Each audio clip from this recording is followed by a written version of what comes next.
all of you. This is M3T, Musical Travel Through Time, where we go back in time to meet and interview great musicians and listen to their music, from Baroque to classical and romantic to contemporary. Today's episode was written and produced by Genevieve, and a special thank you to 11labs.io, who helped the production of this podcast with their voice changer technology that makes it possible for our composers to come alive. So, who will we talk to today? Let's go find out. Into the time machine we go. Wow! Looks like we're in the 1800s time period concert. The composer we're looking for today is none other than the great Franz Peter Schubert. We are in the year of 1828, 3 years after he composed the infamous Ave Maria and the year of his death. But let's not tell him that. Schubert, though great, according to The Gift of Music by Jane Smith and Betty Carlson, was only able to live until his 30s. It's quite unfortunate, seeing how much potential he had. Oh look, there he is! It's Schubert playing his impromptu Opus 90 No. 2 in E-flat major. Let's wait until he finishes.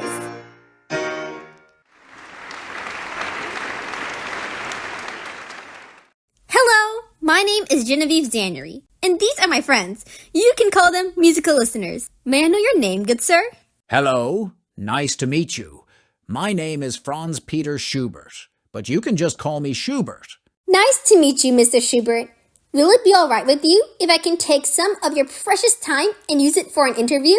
Of course. Please ask away. You are known as a composer. How many works have you composed? Indeed, composing is my only purpose in this world. I have composed 1,500 works and 600 songs, operas and lieders, sonatas and symphonies, quintets and chamber music. Wow, now that is quite a lot of aspiration. How did you gather inspiration for all those pieces? My grief gives the greatest delight to mankind. It is from my sorrows that my compositions were born. It is so admirable how you're able to make something so beautiful from your sorrows. Can you name some of your greatest works? I have many, but I will say that Great C Major Symphony, Winterreise, Ellen's Third Song, and Erkling are some of my most admired masterpieces. When you learned and composed music, did you have any role models? I solely and deeply worship and admire Ludwig van Beethoven's works. The melody and harmony of chords and scales is just incomparable to others, even my own. He impressed me as being a man with a brilliant mind with an outmatched sense of security and confidence. To honor him, I dedicated my first substantial instrumental composition, the Variations on a French Theme for Piano, Opus 10. D 624 in 1822 for him. Of course! Beethoven's talent cannot be denied. I would like to ask some questions about one of your works, which just gives me great curiosity. You have a piece called Winterreise, which according to Wikipedia means winter journey. Can you tell us more about it? Yes, Winterreise is a musical work with the combination of voice and piano. It has a setting of 24 poems by Wilhelm Müller. This song is composed of 2 parts, each with 12 songs or poems. Both were published last year in 1827, the first in February and the second in October. Interesting. Can you tell me what Winterreise is about? This poetry is dedicated to the story of a young man who journeys into the deep bitterness of winter to erase his memory of his once beloved who is now betrothed to another. Wow, that sounds like a poetic and moving song.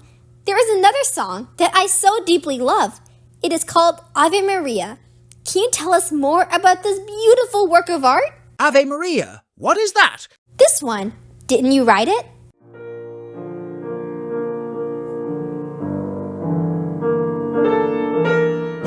Yes, this piece. I named it Ellen's Third Song. I see. People must have changed the title to Ave Maria over time. Back in my time, the Catholic Church adapted your music as liturgical prayer. And, according to Hallow.com, the lyrics originated from the Gospel of Luke. How interesting.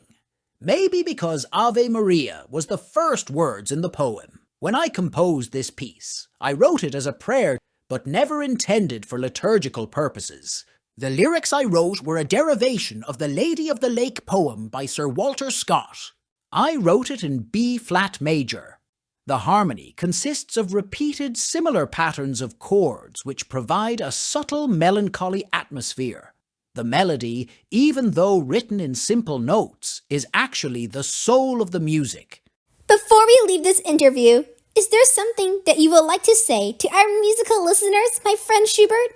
Yes, I live a life of ups and downs, and no doubt you will live the same. But even though sorrow, grief, and pain envelopes your mind and soul, I hope you will find dream, hope, and life. With all my works, I hope my music sheds light and gives inspiration to others and you. A strong man endures the hardest misfortune without remorse. Thank you, Mr. Schubert. Will you also mind to play a little something for us before we go? Of course it will be my pleasure. This is a snippet of Winterreise, number 11 Frühlingstraum, Dream of Spring. Thank you, my musical listeners, for joining me in this amazing talk with Schubert. He is a great example for all of us to follow whenever we encounter struggles, to never give up and to always strive forward. Be sure to not miss out on our next musical adventure. Have a nice rest of your day.